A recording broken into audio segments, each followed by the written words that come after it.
क्या सलामकुम। आज हम जो टॉपिक डिस्कस करने जा रहे हैं वो है 5 kingdom classification system.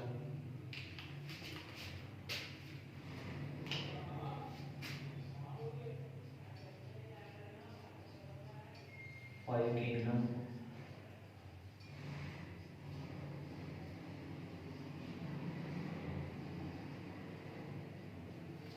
Classification system. तो 5 किंगडम क्लासिफिकेशन सिस्टम को डिस्क्राइब करने के लिए सबसे पहले जो प्रोक्राटिक और यूकैरियोटिक का डिफरेंस है ये क्लियर होना चाहिए। प्रोक्राटिक और यूकैरियोटिक का डिफरेंस जो है वो सबसे पहले ई चैटन जो है उसने जो है इसको क्लियर किया था। ई चैटन जो है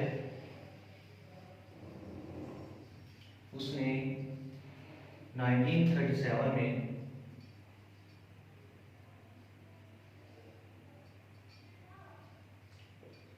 ई चैटन ने जो है वो clear the difference between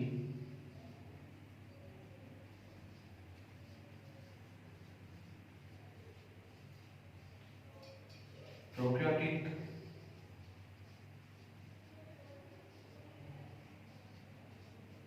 and eukaryotic.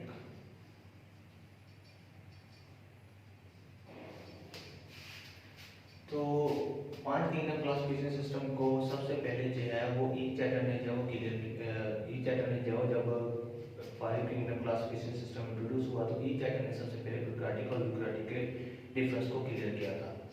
तो जब इसका डिफरेंस क्लियर हुआ तो रॉबर्ट पार्टेकर जो था उसने अपने 5 किंगडम जो है वो इंट्रोड्यूस करवाए। वो 5 किंगडम कौन से थे उनका हम डिस्कस करेंगे। सबसे पहले हम प्रोक्राटिक और यूकैरियोटिक के बारे में जानते हैं कि प्रोक्राटिक और यूकैरियोटिक क्या होते हैं। प्रोक्राटिक का मतलब होता है कि जिसमें वाज़ेह न्यूक्लियस नहीं होता, which do not have prominent nucleus is called prokaryotic cell. और जिसमें वाज़ेह न्यूक्लियस मौजूद होता है उसको हम बोलते हैं यूकैरियोटिक सेल।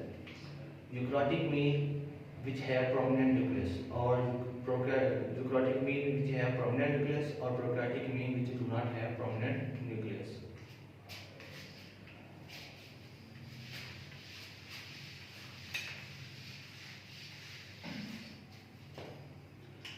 अब हमने प्रोक्राटिक और यूकैरियोटिक का डिफरेंस जो है वो हमें पता चल गया है कि ई चैटन ने जो 1937 के अंदर इसको क्लियर किया था।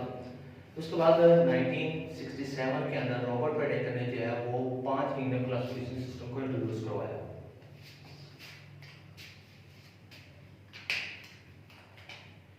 In 1967 Robert partaker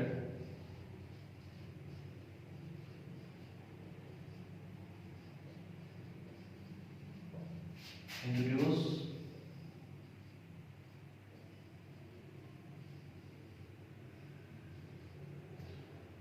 five kingdom classification system.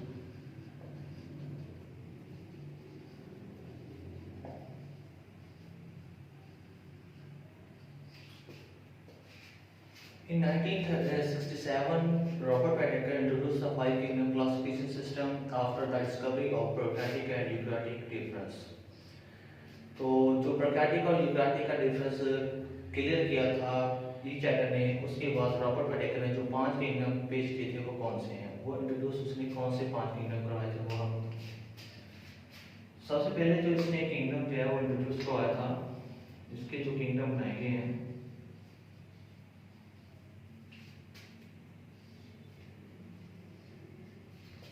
इसने जो किंगडम पेश किए थे वो kingdom Monera,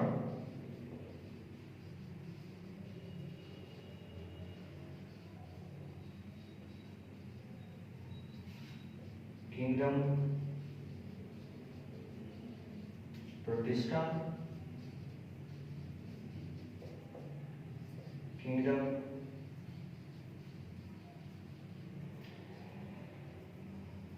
fungi, kingdom animalia और किंगडम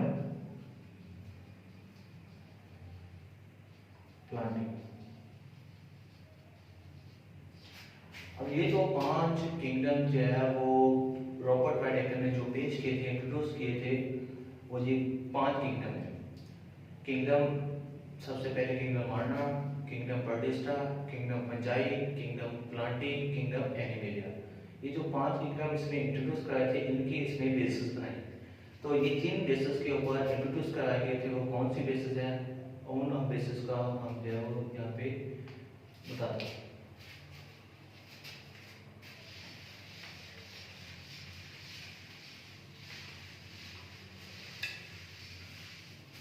हमें बेसिस बतानी है कि बेसिस ऑफ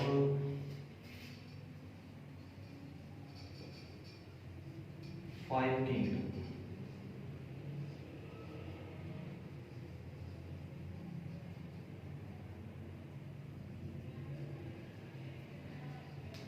पांच किंगडम क्लासिफिकेशन सिस्टम की बेसिस क्या है, बुनियादें क्या है, ये किस बुनियाद के ऊपर 5 किंगडम क्लासिफिकेशन सिस्टम को बनाया गया था, इंट्रोड्यूस करवाया गया था। रॉबर्ट वाइडेकर ने जब इंट्रोड्यूस करवाया था 5 किंगडम क्लासिफिकेशन सिस्टम को, तो उसने 2 बेसिस को यूज किया था। वो बेसिस कौन सी हैं? नंबर 1 पे लेवल ऑफ सेलुलर ऑर्गेनाइजेशन,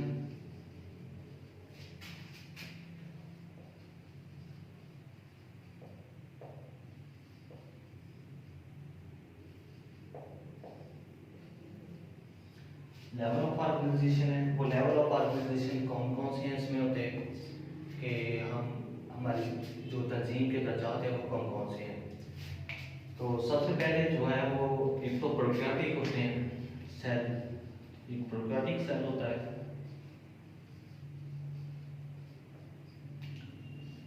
उसके बाद प्रोकैरियोटिक के बाद यूनिसेलुलर यूकेरियोटिक,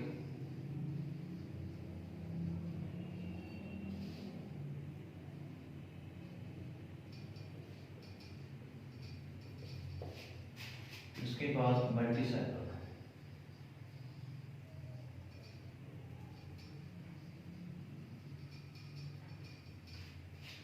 ये जो है हमारा लेवल ऑफ ऑर्गेनाइजेशन है, जिसकी बुनियाद पर जो है वो जो हमारी फर्स्ट बेस है 5 किंगडम क्लासिफिकेशन सिस्टम की, मेड बाय रॉबर्ट वाइडेकर। सेकंड जो है वो कौन सी है? सेकंड है इसकी मोड ऑफ न्यूट्रिशन।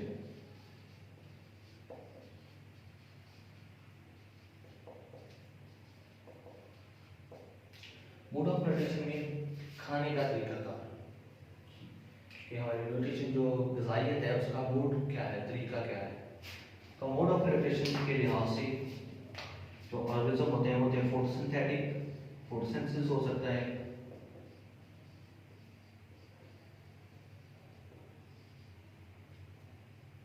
फोटोसिंथेसिस हो सकता है। फोटोसिंथेसिस के बाद वो हेटेरोट्रॉफ्स हो सकते हैं, अब्जॉर्प्टिव,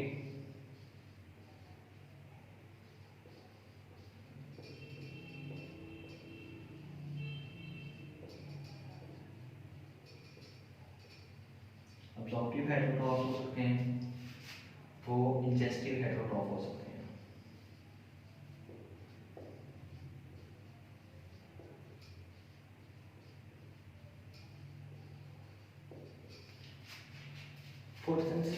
फोटोसिंथेसिस करने वाले जो हैं उनको हम ऑटोट्रॉफ्स बोलते हैं, जो अपनी खुराक को तैयार कर सकते हैं, उनको हम बोलते हैं autotrophs.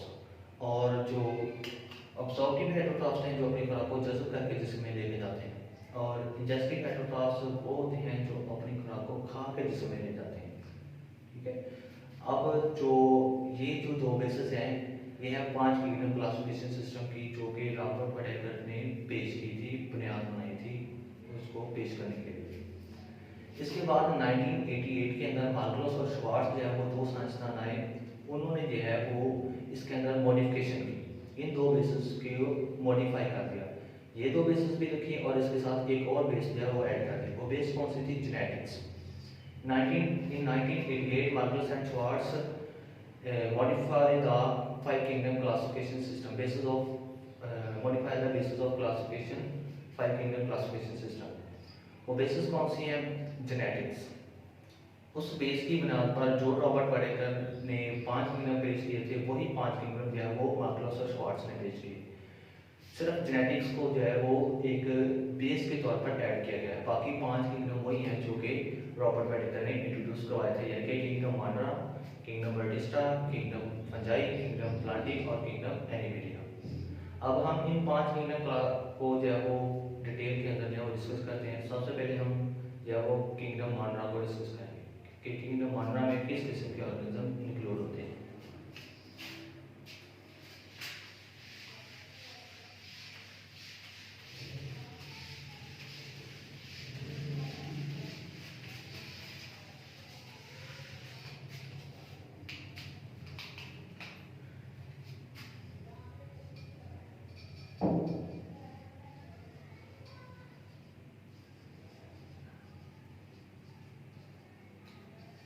Kingdom Monera, kingdom Monera जो है उसको हम प्रोकैरियोटिका जो है वो ग्रुप भी बोलते हैं, जिसका दूसरा नाम जो है वो किंगडम प्रोकैरियोटिक है, ठीक है। और किंगडम का एक और जो है वो सेकंड नेम हम रैग्नम बोल सकते हैं, इसका दूसरा नाम रैग्नम है, किंगडम का रैग्नम बोलते हैं।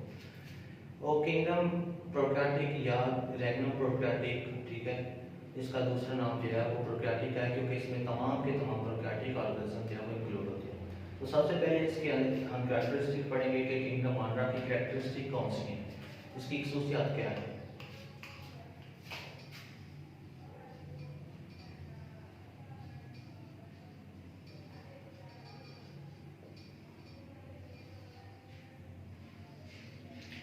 Characteristic of kingdom Monera, kingdom prokaryotic. तो इसकी सबसे पहली कैरेक्टरिस्टिक ये है कि they are all are prokaryotic।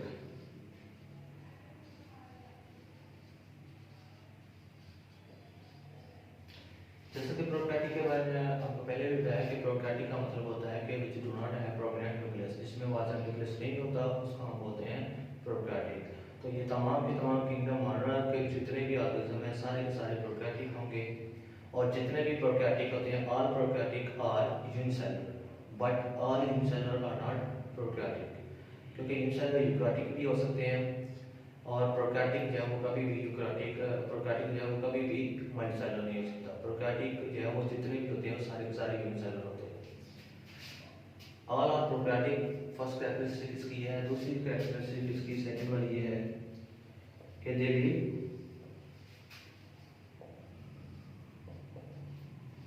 in the form of clusters,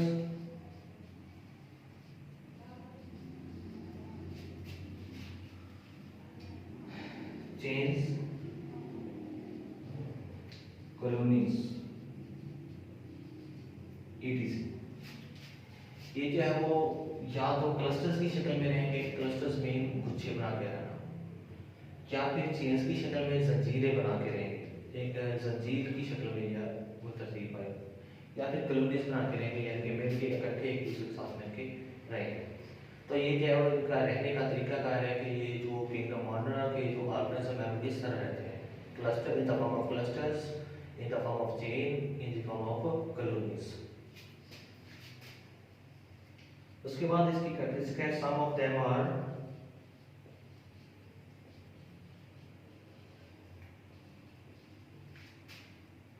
photosynthetic।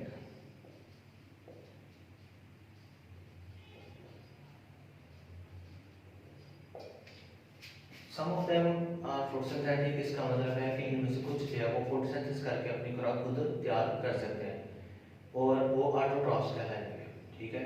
इनमें से कुछ ऑर्गेनिज्म जो है वो अपनी खुराक खुद तैयार कर सकते हैं by the process of photosynthesis. Photosynthesis इनमें इस वजह से होती है क्योंकि इनके पास क्लोरोफिल मौजूद होता है कि बॉडी के इनका जो साइटोप्लाज्म होगा वहाँ जो है वो क्लोरोफिल मौजूद होगा, इस वजह से जो है ये फोटोसिंथेसिस कर सकते हैं और फोटोसिंथेसिस करके अपनी खुराक खुद तैयार कर सकते हैं। ये थी इसकी जो है वो थर्ड कैरेक्टरिस्टिक। अब जो है इसकी फोर्थ कैरेक्टरिस्टिक कौन सी है?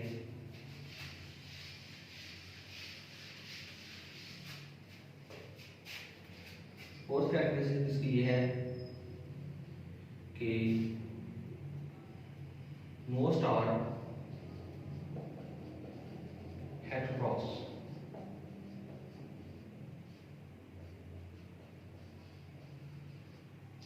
इनमें ज्यादातर जो है वो हेटेरोट्रॉप्स होते हैं। हेटेरोट्रॉप्स का मतलब होता है कि दैट कैन नॉट प्रोड्यूस बल्कि ये डिपेंड करते हैं ऑटोट्रॉफ्स के ऊपर, यानी कि प्लांट्स के ऊपर जो फोटोसिंथेसिस कर सकते हैं उनके ऊपर ये जो है वो डिपेंड करेंगे। हेटेरोट्रॉफ्स जो है वो ऑटोट्रॉफ्स के ऊपर डिपेंड करेंगे, और ऑटोट्रॉफ्स जो है वो अपनी खुराक को तैयार करेंगे by the process of photosynthesis. ये थी इसकी कैरेक्टरिस्टिक। किंगडम मोनेरा थी। ऑल मोनेरा जो है वो प्रोटोट्रॉफिक होते हैं। ये इसकी कैरेक्टरिस्टिक है। अब हम इसकी एग्जांपल्स पढ़ते हैं कि इसकी एग्जांपल्स क्या है।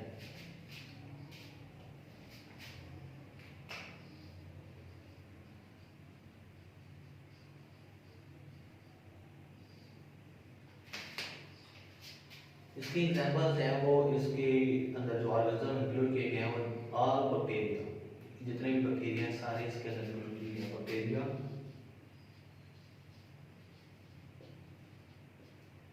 साइनोबैक्टीरिया,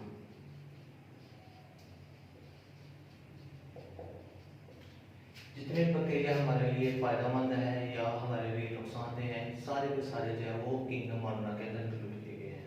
जैसे कि लैक्टोबैसिलस, ठीक है, सोमोनास, ठीक है, ये सारे जो है वो इस किंगडम के अंदर, इस ग्रुप के अंदर जो है इंक्लूड किए गए हैं। ये था हमारा किंगडम मोनेरा। अब जो है वो हम किंगडम प्रोटिस्टा के बारे में जो है वो पढ़ते हैं कि किंगडम प्रोटिस्टा के अंदर किस किस्म के ऑर्गेनिज्म हैं, उनकी कैरेक्टरिस्टिक क्या है, उनकी एग्जांपल्स क्या हैं।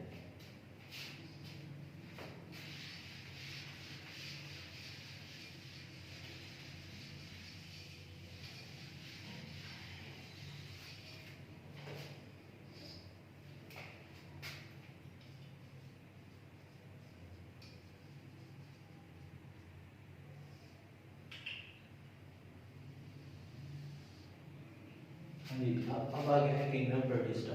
कि किंगडम प्रोटिस्टा क्या है, किंगडम प्रोटिस्टा के अंदर कौन कौन से ऑर्गेनिज्म इंक्लूड किए गए हैं, क्या इनकी कैरेक्टरिस्टिक हैं, ये हम इसके अंदर पढ़ते हैं। तो सबसे पहले इसकी हम कैरेक्टरिस्टिक के बारे में पढ़ते हैं कि इसकी कैरेक्टरिस्टिक क्या है।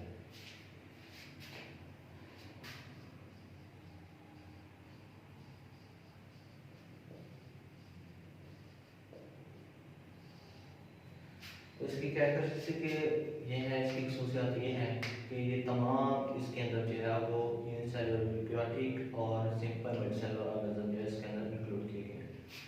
किस किस्म के ऑर्गेनिज्म इंक्लूड किए गए हैं? यूनिसेलुलर, यूकैरियोटिक,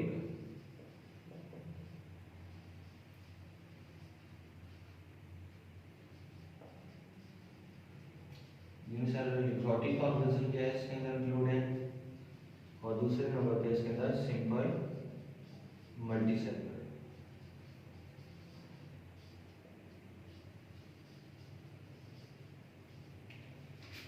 यूनिसेलुलर यूकैरियोटिक का मतलब होता है कि एक सेल पर मुश्तमिल वो जानता है और उसके अंदर न्यूक्लियस मौजूद है। जिसके अंदर न्यूक्लियस मौजूद होता है इसको हम यूकैरियोटिक बोलते हैं, जिसके अंदर नहीं होता उसको हम बोलते हैं प्रोकैरियोटिक। तो यूनिसेलुलर का मतलब होता है यूनि मीन एक, वन, और सेलुलर मीन सेल।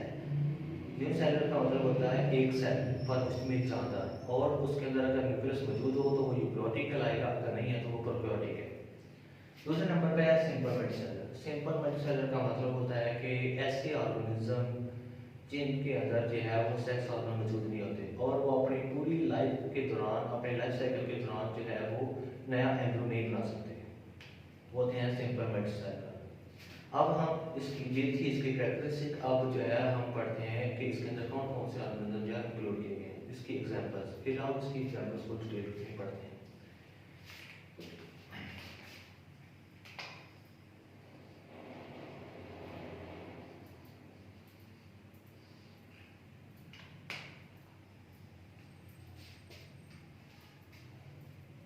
इसकी एग्जांपल्स के अंदर है एल्गी,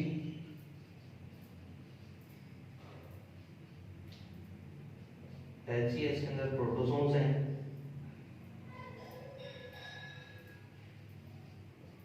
और इसके अंदर फंजाई लाइक है।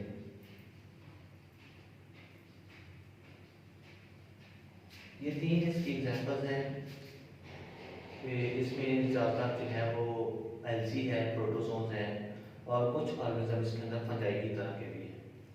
अब जो है हम इसकी पहली एग्जांपल जो है एल्गी, उसके बारे में पढ़ते हैं, उसको डिटेल में पढ़ते हैं कि एल्गी कैसी है, एल्गी के अंदर किस किस्म की ऑर्गेनाइजेशन जो है वो पाई जाती है।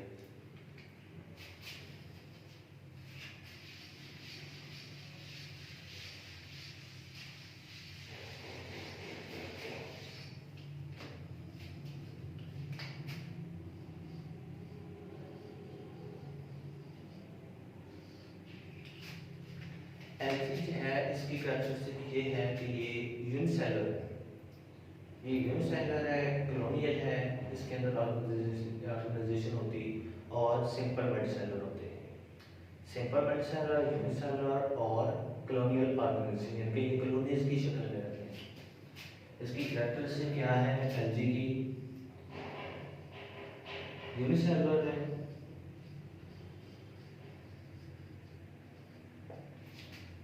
यूनिसेलुलर होने के बाद ये सिंपल मल्टीसेलुलर है,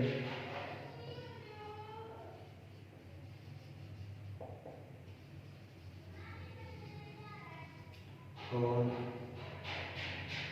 कॉलोनियल ऑर्गेनाइजेशन है।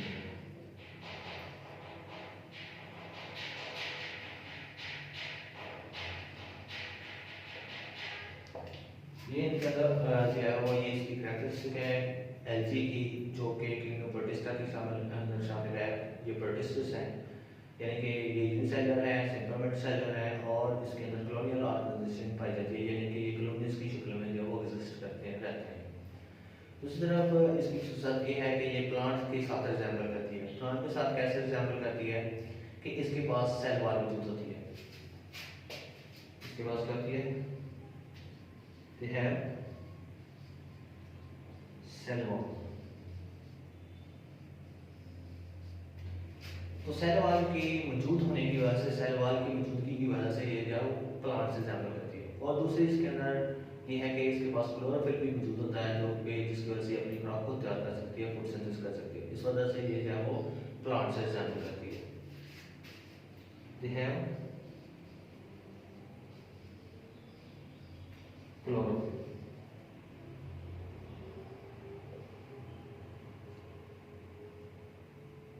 इसके पास क्या होता है? क्लोरोफिल होता है। इसके पास क्लोरोफिल होता है, क्लोरोफिल की वजह से ये फोटोसिंथेटिक है, यानी कि अपनी खुराक को तैयार कर सकती है। ये प्लांट के साथ रिजेंबल किस वजह से करती है? ये जो हमारी दो लास्ट वाली कैरेक्टरिस्टिक है, इस वजह से जो है वो ये प्लांट से रिजेंबल करती है। सेल वॉल की मौजूदगी की वजह से और क्लोरोफिल की मौजूदगी की वजह से ये क्या है? प्लांट से रिजेंबल करती है। लेकिन ये प्लांट नहीं है, ठीक है। प्लांट अपनी खुराक को तैयार करते हैं, पहले प्रोसेस ऑफ फोटोसिंथेसिस ये भी करती है। इसके पास भी सेल वॉल है, इसके पास भी सेल वॉल है, लेकिन वो मल्टीसेलुलर है। वो अपनी लाइफ साइकिल के दौरान जो है वो एम्ब्रियो को बना सकते हैं, लेकिन जो एलजी है ये अपनी लाइफ साइकिल के दौरान नया एम्ब्रियो नहीं बना सकती। इस वजह से जो है इसको प्लांट के से जो है वो अलग किया गया था, अलग किया गया है। इसकी एग्जांपल क्या है एलजी की? एलजी की एग्जांपल जो है वो एक ग्रीन एल्गा जिसका नाम है बॉलवॉक्स, जो कि हमने फर्स्ट चैप्टर के अंदर पढ़ा है। Green alga volvox that live in water, जो वाटर में रहता है, ठीक है। उसको वो जो है इसकी एग्जांपल है एलजी की। गोल्डन एलगी जो है इसकी एग्जांपल है, ठीक है। अब जो है हम ये जो हमारा एलजी, अब हम जो है प्रोटोजोन्स इसकी दूसरी एग्जांपल जो प्रोटिस्टस की है उसके बारे में पढ़ते हैं कि प्रोटोजोन्स क्या है।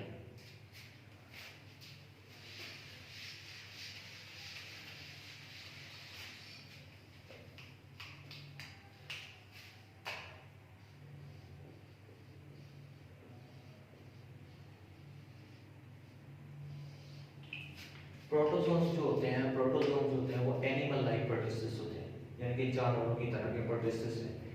एलजी जो है वो पौधों की तरह के हैं और प्रोटोजोन्स जो हैं वो एनिमल्स की तरह के हैं।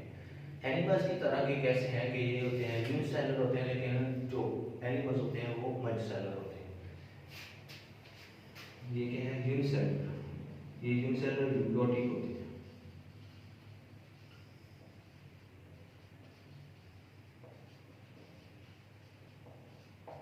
यूनिसेलुलर यूकेरियोटिक है, ये एनिमल से रिजेंबल करते हैं। एनिमल से रिजेंबल करने की इसकी जो वो रीजंस क्या हैं, वो रीजंस वजूहात क्या हैं, वो इसकी एक तो ये है कि लैक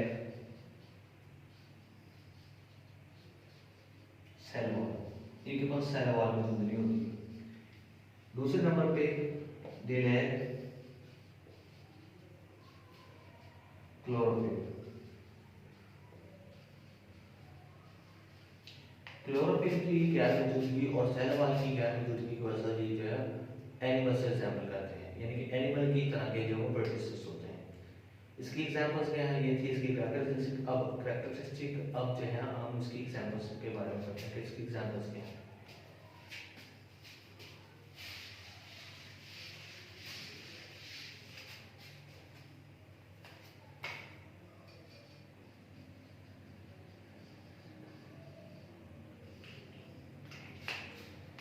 इसकी एग्जांपल्स के अंदर कौन कौन सी चीज़ आती है? इसकी एग्जांपल में आते हैं अमेबा, पैरामीशियम,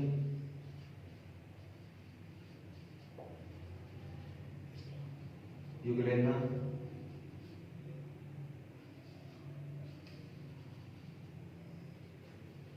और प्लाज्मोडियम।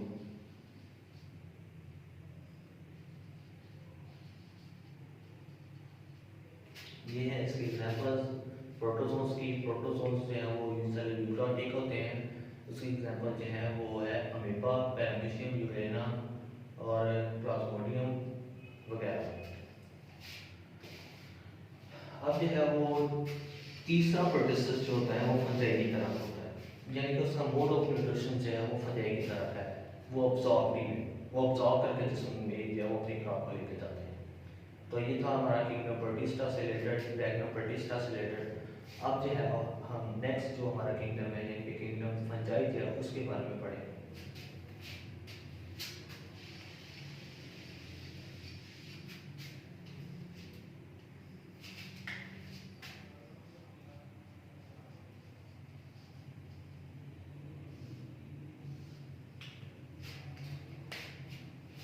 ये है किंगडम फंजाई की हम सबसे पहले कैरेक्टरिस्टिक के बारे में पढ़ेंगे। इसके अंदर पढ़ेंगे कौन कौन से ऑर्गेनिज्म जो है इसके अंदर इंक्लूड है। तो अब हम जो है वो पढ़ते हैं कि इसकी कैरेक्टरिस्टिक क्या है किंगडम फंजाई की।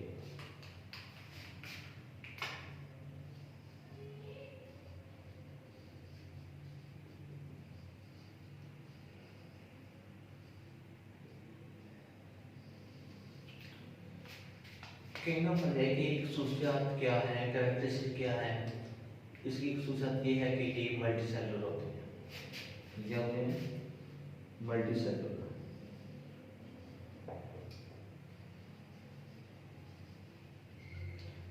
मल्टी सेलुलर जितने भी मल्टी सेलुलर होते हैं वो सारे के सारे यूकेरियोटिक होते हैं। ये आर मल्टी सेलुलर, यानी ये तमाम के तमाम मल्टी सेलुलर है, ठीक है। और जितने भी मल्टी सेलुलर होंगे वो सारे के सारे यूकेरियोटिक होंगे।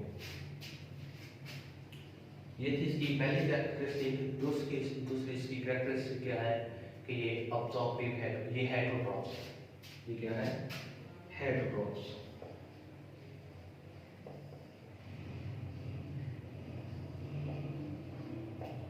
ये हेटेरोट्रॉप्स है। हेटेरोट्रॉप्स का मतलब आप लोगों को बताया पहले भी कि जो अपनी खुराक को तैयार ना कर सके, which cannot prepare their own food, ठीक है, are called heterotrophs। और that can prepare their own food are called autotrophs, ठीक है। तो फंजाई जो वो हेटेरोट्रॉप्स है। किस किस्म की हेटेरोट्रॉप्स है? ये अब्जॉर्प्टिव हेटेरोट्रॉप्स है, यानी कि ये अपनी खुराक को जज़ब करके जो है वो जिस्म में लेके जाती है, ठीक है। खा के जिस्म में नहीं लेके जाएगी बल्कि जज़ब करेगी अपने जिस्म के अंदर, अपनी बॉडी के अंदर जो है उसको जज़ब करेगी। ये किस किस्म के हेटेरोट्रॉप्स हैं? ये अब्जॉर्प्टिव।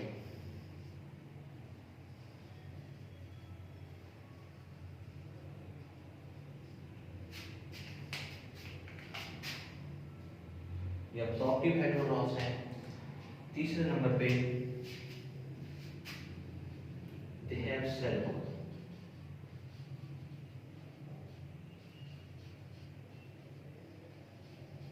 इनके पास सेल वॉल होती है, इनके अंदर सेल वॉल मौजूद होती है।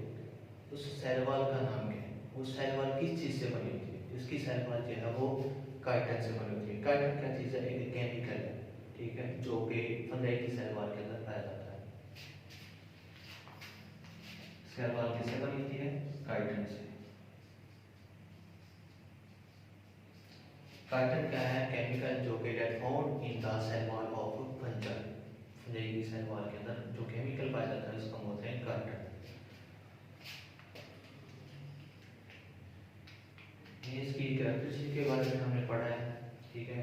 अब हम इसके बारे में पढ़ते हैं कि इसकी एग्जांपल्स क्या है, ठीक है। तो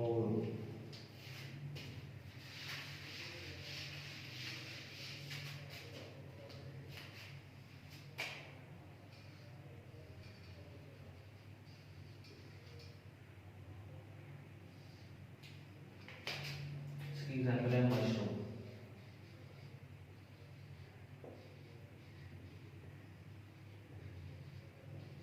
मशरूम मशरूम जो है वो एक फंगस है जो कि लिव ऑन ऑर्गेनिक मटेरियल, जो ऑर्गेनिक मटेरियल के ऊपर रहती है, ठीक है, नामियाती मादों के ऊपर रहती है।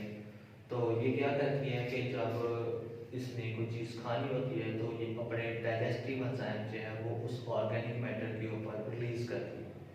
तो जब ये ऑर्गेनिक मैटर के ऊपर डाइजेस्टिव एंजाइम को रिलीज करती है तो वो डाइजेस्टिव एंजाइम क्या करते हैं कि जो ऑर्गेनिक मटेरियल कॉम्प्लेक्स फॉर्म में होता है उसको सिंपल फॉर्म में कर देती है, उसको ब्रेक डाउन करते हैं। ब्रेक डाउन करके डाइजेस्टिव एंजाइम वो उस खुराक को सिंपल सब्सटेंसेस के अंदर कन्वर्ट कर देते हैं। तो जब वो सिंपल सब्सटेंसेस के अंदर कन्वर्ट हो जाते हैं तो देन जो है वो फंजाई उसको ऑब्जॉर्व कर लेती है अपनी बॉडी के अंदर, ठीक है। तो इसमें क्या होता है कि मशरूम जो है वो कैसे अपनी खुराक को जो है वो जिस्म के अंदर लेके जाते हैं, कैसे अपनी खुराक को जिस्म करते हैं। तो उसमें क्या करना है कि सबसे पहले जो है वो फंजाई जिस जगह पे रह रही है वहाँ पे इसने अपने डाइजेस्टिव एंजाइम रिलीज करने हैं। तो डाइजेस्टिव एंजाइम रिलीज करने के बाद क्या होना है कि जो एंजाइम होने हैं डाइजेस्टिव एंजाइम उन्होंने ऑर्गेनिक मैटर जो होना है उसकी ब्रेक डाउन करनी है, उसको ब्रेक कर डाउन करके उसकी मेटाबॉलिज्म करके उसको जो है वो अब्जॉर्प्शन की जो है वो लाइक बना देना है। अब्जॉर्प्शन जो है वो ताकि जो है वो अब्जॉर्ब हो सके, यानी कि जिसको हम सूप लाइक कह सकते हैं, ठीक है। तो जब वो ब्रेक डाउन हो जाएगी सिंपल सब्सटेंस के अंदर कन्वर्ट हो जाएगा, फिर जो है वो फंजाई उसको जल्द करके अपनी बॉडी के अंदर ले जाएगी। तो ये थी हमारा किंगडम फंजाई। ये अपनी इसका मोड ऑफ न्यूट्रिशन भी हमने पढ़ा है कि ये हेटेरोट्रॉप्स है और ये अब्जॉर्प्टिव हेटेरोट्रॉप्स है, यानी कि ये खुराक को जल्द करके जिसमें लेके जाती है, ठीक है। ये था किंगडम फंजाई। अब जो है हम नेक्स्ट किंगडम के बारे में पढ़ेंगे जो कि किंगडम प्लांटी है।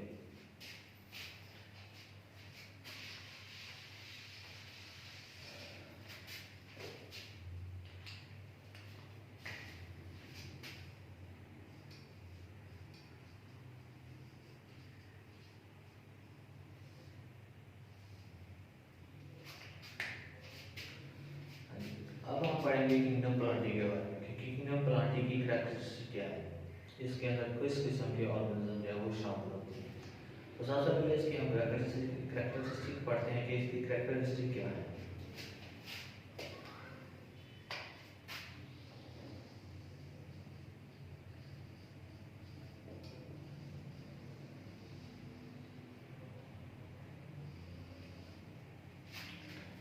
किंगडम जो प्लांटी है इसकी खूसियत क्या है, इसकी कैरेक्टरिस्टिक क्या है। तो इसकी कैरेक्टरिस्टिक ये है कि ये ऑल आर मेडिसिन, तमाम के तमाम जो है वो मेडिसिन होते हैं। ये भी क्या होते हैं, ऑल आर मल्टीसेलुलर।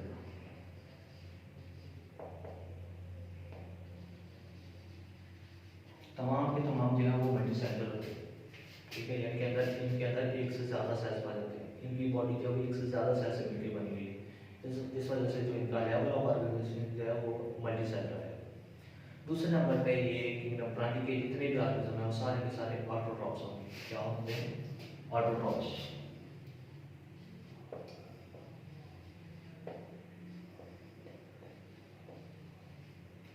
ये ऑटोट्रॉप्स होते हैं। ऑटोट्रॉप्स क्या क्या होते हैं कि that can prepare their own food by photosynthesis, जो फोटोसिंथेसिस करके अपनी खुराक खुद तैयार कर लेते हैं उनको हम बोलते हैं ऑटोट्रॉप्स, और जो नहीं कर सकते उनको बोलते हैं हेटेरोट्रॉप्स। तो प्लांट होते हैं वो ऑटोट्रॉप्स होते हैं, यानी कि अपनी खुराक खुद तैयार कर लेते हैं। इसके पास भी सेल वॉल मौजूद होती है, दे हैव सेल वॉल। इनके जो सेल होता है तो उसकी जो सेल वॉल मौजूद होती है। इसकी जो सेल वॉल है वो सेलुलोज से मिलकर बनी होती है। सेलुलोज क्या है, एक केमिकल है जो कि प्लांट की सेल वॉल के अंदर पाया जाता है। जो प्राइमरी सेल वॉल होती है उसके अंदर ये केमिकल पाया जाता है सेलुलोज, और इसकी जो है वो सेकेंडरी वॉल होती है, सेकेंडरी वॉल के अंदर जो है वो लिग्नन केमिकल मौजूद होता है।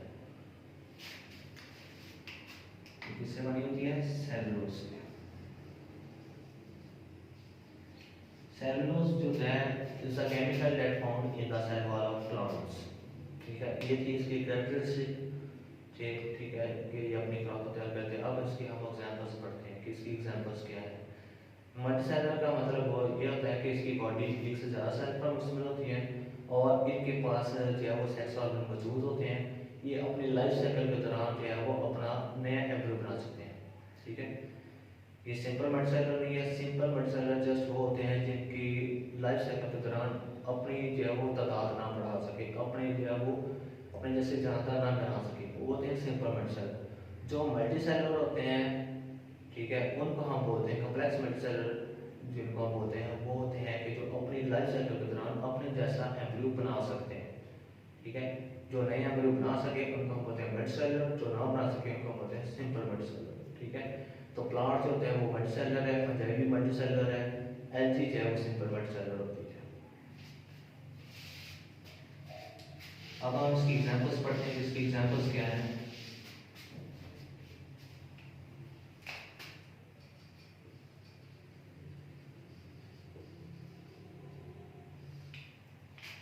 इसकी एग्जांपल्स हैं मॉसेस, फंड्स,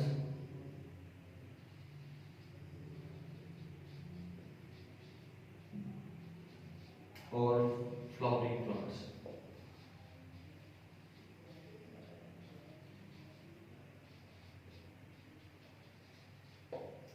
मॉसेस और फंड्स जो है वो जो एक होते हैं जिम्नोस्पर्म, एक होते हैं एंजियोस्पर्म।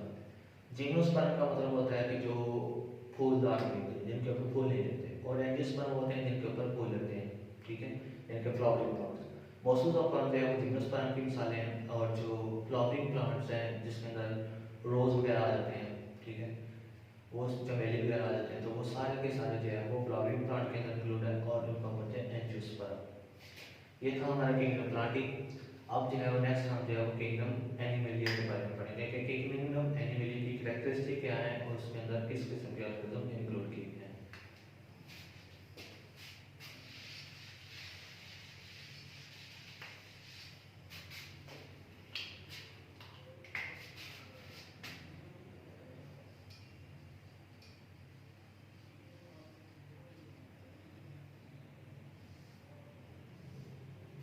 किंगडम एनिमलिया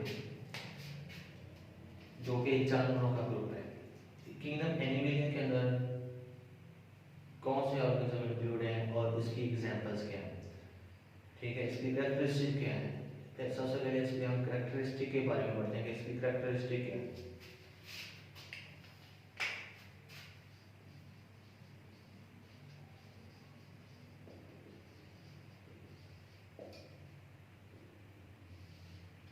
इसकी कैरेक्टरिस्टिक ये है कि ये भी तमाम के तमाम जो होते हैं वो मल्टीसेलुलर होते हैं, ऑल आर मल्टीसेलुलर।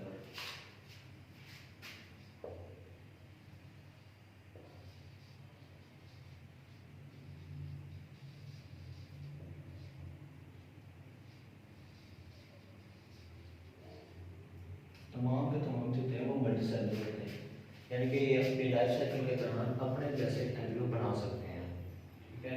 ये होते हैं मल्टीसेलुलर, कॉम्प्लेक्स मल्टीसेलुलर। और दूसरा इसका मोड ऑफ न्यूट्रिशन ये है कि ये हेटेरोट्रॉप्स है।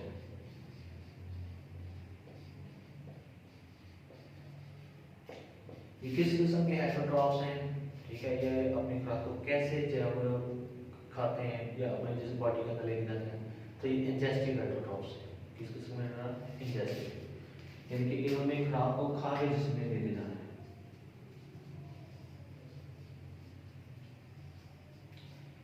इन्होंने इंजेक्शन का प्रोसेस करना है, जबकि जो फंजाई होती है वो जस्ट अब्सॉर्ब करती है फूड को, ये इंजेस्ट करते हैं, खुराक को खा के जिसम के अंदर लेके जाते हैं। तीसरी इसकी कैरेक्टरिस्टिक ये है कि लैग सेल होगा।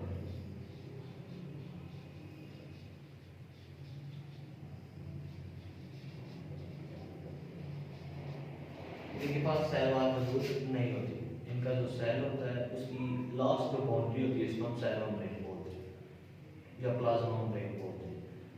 और जो प्लांट होता है, प्लांट सेल होता है, उसकी आउटरमोस्ट बाउंड्री जो होती है उसको हम बोलते हैं सेल वॉल, जो कि प्रोटेक्ट करती है कि कोई भी बायोलॉजी चीज़ होती है, फॉरेन जो चीज़ होती है, थिंग होती है, वो जो है वो इसकी सेल को डैमेज ना कर दे। इसकी डैमेज से जो है वो प्रोटेक्ट करती है। सेल वॉल जो है वो प्रोटेक्ट करती है फ्रॉम आउटर डैमेजेस, ठीक है, जो बाहर वाली डैमेजेस होती है उससे बचाती है सेल को। अब जो है इसकी हम एक और दूसरा पढ़ते हैं कि ये शो मूवमेंट।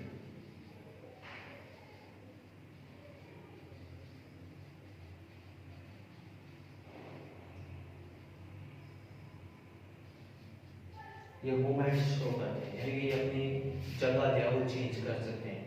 ये एक जगह से चल के दूसरी जगह जा सकते हैं, ठीक है। वो जो एक जगह से दूसरी जगह चल के जा सकते हैं उसको हम बोलते हैं लोकोमोशन, ठीक है। तो ये मूवमेंट की टाइप है जो कि एनिमल शो करते हैं। ये मूवमेंट्स दोनों किस्म की शो करते हैं, यानी कि अपनी जगह पे खड़े रह के भी जो है वो इस तरह एक हरकत कर सकते हैं, तो ये होती है मूवमेंट्स। और दूसरी मूवमेंट ये है जो उसको हम लोकोमोशन बोलते हैं, वो ये है कि एक जगह से चल के दूसरी जगह पे जंप होती है लोकोमोशन। तो एनिमल दोनों ही शो करते हैं, जबकि प्लांट जो है वो जस्ट अपनी जगह पे रह के उसकी जो कुछ स्टम्प्स होती हैं, ठीक है, जो उसकी ब्रांचेस होती हैं वो जस्ट जो है वो हिलती हैं, वो मूवमेंट शो करती हैं, ठीक है। तो ये प्लांट और एनिमल के अंदर डिफरेंस है। दूसरा डिफरेंस ये है कि ये हेटेरोट्रॉप्स है, वो ऑटोट्रॉप्स है। उनके पास सेल वॉल होती है, इनके पास सेल वॉल नहीं होती, ठीक है। इसके हम एग्जाम्पल्स पढ़ते हैं, इसके एग्जाम्पल्स क्या है।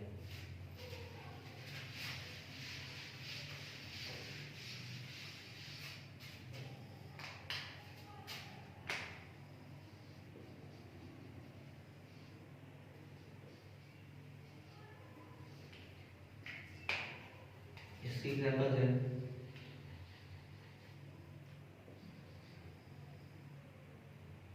ह्यूमन, जो इंसान होते हैं वो भी किंगडम एनिमलिया में शामिल किए जाते हैं।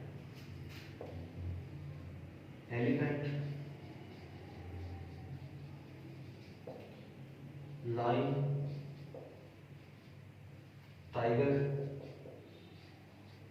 ये सारे के सारे जो है वो एनिमल्स किंगडम एनिमलिया में शामिल किए गए। ये सारे के सारे मूवमेंट शो कर सकते हैं, अपने घर को तैयार भी कर सकते हैं, दूसरों के ऊपर डिपेंड करते हैं, ठीक है। तो ये था हमारा किंगडम एनिमलिया। नेक्स्ट हमारा टॉपिक है स्टेटस ऑफ वायरस। आज जो है हम इसको डिस्कस करेंगे, स्टेटस ऑफ वायरस। ओके, अल्लाह हाफिज़।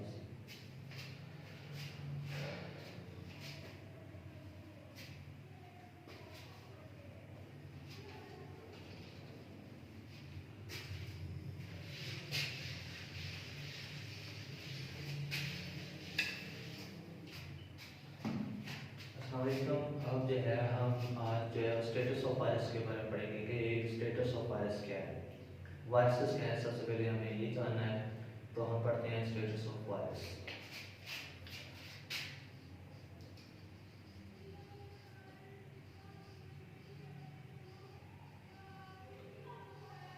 स्टेटस ऑफ वायरस यानी कि वायरसेस का मकाम क्या है, ठीक है। तो हम जो है वो वायरसेस के बारे में पढ़ते हैं कि वायरसेस होते क्या हैं। जैसा कि आजकल आप लोग देख रहे हैं कोरोना वायरस, ठीक है। तो वायरस क्या होते हैं, सबसे पहले हमें वायरस के बारे में जो है वो गुफ्तगू होना जरूरी है। वायरसेस होते हैं वो border line between living and non living things. जो लिविंग और नॉन लिविंग थिंग्स होती हैं उनके दरमियान बॉर्डर लाइन होती है, यानी कि ये ना तो लिविंग है ना ही नॉन लिविंग है, ये दोनों के दरमियान कोई चीज़ मौजूद होती है, ठीक है। तो इसकी कैरेक्टरिस्टिक क्या है कि ये है बॉर्डर लाइन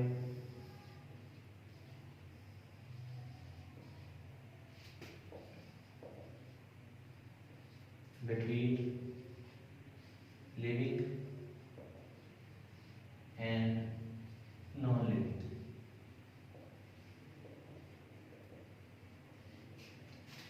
things। जो लिविंग और नॉन लिविंग थिंग्स होती हैं, जो जानदार और बेजान एशिया होती हैं, उनके दरमियान जो बॉर्डर है उसको हम बोलते हैं वायरसेस। यानी कि कभी लिविंग भी हो सकते हैं और कभी नॉन लिविंग भी हो सकते हैं, यानी कि कोई स्पेशल जो है वो इनकी कोई जो स्पेसिफिक करैक्टरिस्टिक नहीं है कि इसको हम लिविंग बोल सकें या नॉन लिविंग। ये कुछ लम्हात के लिए कई जगहों पे जो है वो इनको लिविंग होना पड़ता है, कई जगहों पे जो है ये नॉन लिविंग होते हैं। तो हम पढ़ते हैं कि ये कहाँ पे लिविंग है और कहाँ पे नॉन लिविंग है।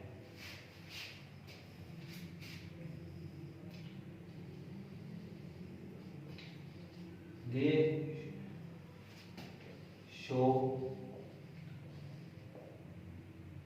लिविंग characteristic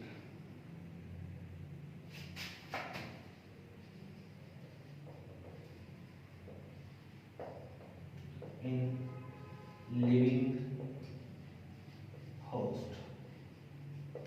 अगर इनका मेजबान जो है वो लिविंग होता है या जिंदा होता है, जिंदा जानवर है, तो फिर जो है वो वायरस जो होते हैं वो भी लिविंग होते हैं। अगर इनका मेजबान जो होता है जहाँ पे इन्होंने रहना होता है, अगर वो नॉन लिविंग हो तो ये भी नॉन लिविंग होते हैं। दे शो नॉन लिविंग कैरेक्टरिस्टिक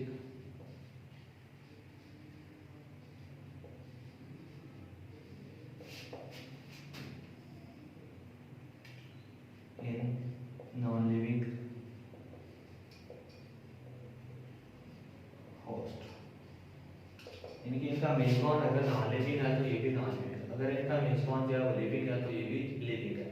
तो जब ये लिविंग सेल के अंदर जाते हैं तो देन क्या ये रिप्रोड्यूस करते हैं, यानी कि अपनी तादाद बढ़ाते हैं, वहाँ पे अपनी तादाद बढ़ाते हैं, ग्रोथ करते हैं। और जैसे ये नॉन लिविंग थिंग्स के ऊपर आते हैं तो ये अपनी ग्रोथ को रोक लेते हैं। उस वक्त ये क्रिस्टल की शक्ल में पाए जाते हैं, क्रिस्टल्स की शक्ल में पाए जाते हैं, फिर कलमों की शक्ल में पाए जाते हैं। ठीक है, तो ये था हमारा वायरस के बारे में जानना, जो वायरस के बारे में जो है वो एक छोटी सी इंट्रोडक्शन थी कि वायरसेस क्या होते हैं। अब जो है वो वायरसेस की हम अकसाम पढ़ते हैं कि वायरसेस की अकसाम क्या है जो कि अफेक्ट करती हैं प्लांट्स को।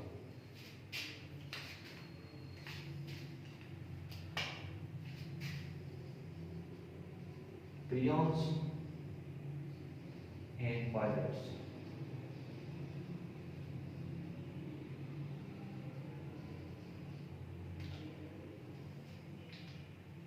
प्रियॉन्स और वायरस जो हैं ये वायरसेस की दो अकसाम हैं जो कि प्लांट्स की इन्फेक्शियस डिजीज है वो काज करती हैं प्लांट्स को। प्लांट्स के अंदर जो है वो बीमारियां फैलाते हैं ये दो वायरस। प्रियॉन्स जो होते हैं वो जस्ट प्रोटीन से गिवन होते हैं that are composed of only protein, और जो वायरस होते हैं that are composed of only circular RNA. ठीक है, ये दोनों ऐसे वायरसेस होते हैं जो कि प्लांट के अंदर डिसीजेस काज करते हैं, जिसकी वजह से पौधे जो है वो बीमार हो जाते हैं, उनके अंदर बीमारियां जन्म लेते हैं। तो ये था हमारा वायरसेस के मतलब थोड़ा सा लेक्चर। ठीक है, ये हमारा आज का लेक्चर जस्ट जो है वो स्टेटस ऑफ वायरस है। नेक्स्ट जो है वो हमारा